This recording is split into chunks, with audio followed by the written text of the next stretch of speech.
Tervist! Mina olen Kaarel Tomat. Elan Sitakoloonia kommuunis. Olen tsiviil++ auastmel ning level 78. Tööalaselt olen ma ettevõtja ning asutasin oma firma.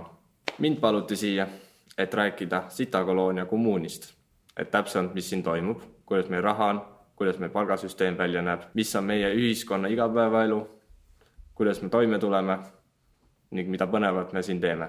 Ma siis alustaksin rääkimisega meie palgasüsteemist.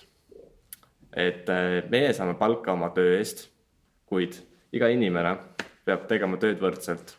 Ehk igal inimesel on ette nähtud 38 tundi tööd nädalas. Ja kui inimene selle töö ära teeb, saab ta oma palga kätte. Ja palga suurus siis oleneb tema auastmest. Mina näiteks saan 3500 eurot kuus. Aga teised, näiteks kõrgemal või madalamal olevad isikud saavad siis kas rohkem või vähem. Ilmselt nüüd teid huvitab, mis on see auastme süsteem. See on nagu Minecraftis, et mida rohkem sul experience'i on, seda kõrgemal sa tõused oma auastmega. Seda saad tööd tehes või aidates kommuuni või kasutades Battle Passi. Battle Passist räägin natukese aja pärast, aga praegu räägin täpsemalt meie auastmetest. Level 0-9 on madalik. Nad on tavaliselt kooliealised ning nooremad inimesed ja neil on väike palk. Siis meil on auaste kodanik, kes on level 10-24. Tema saab palka natuke rohkem kui madalik, umbes 1200 eurot kuus ning talle avanevad ka paljud uued tööd, mingid lihtsamad käsitööd ning ehitus. Peale kodaniku auastme on veel tsiviil++ ning tsiviil++, kus sa saad avada oma firma, abielluda, lapsi saada ning sul avanevad ka paljud muud tööd. Ja mis tsiviil++-ist edasi tuleb, seda me ei tea, sest me pole veel sinna jõudnud. Ehk seda näitab aeg.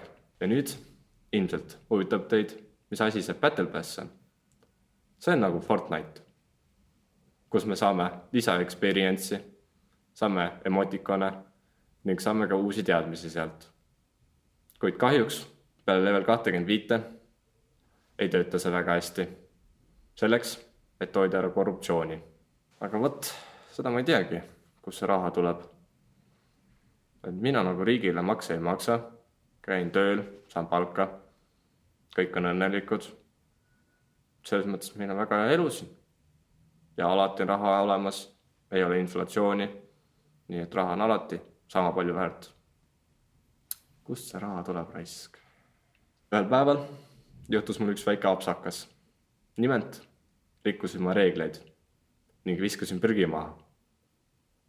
Ja seetõttu saadeti mind sitakotta. Nagu te näete, on mul sellest äärmiselt raske rääkida. Ning ma panen teie südamele, et te ei taha sattuda sitakotta. Aitäh!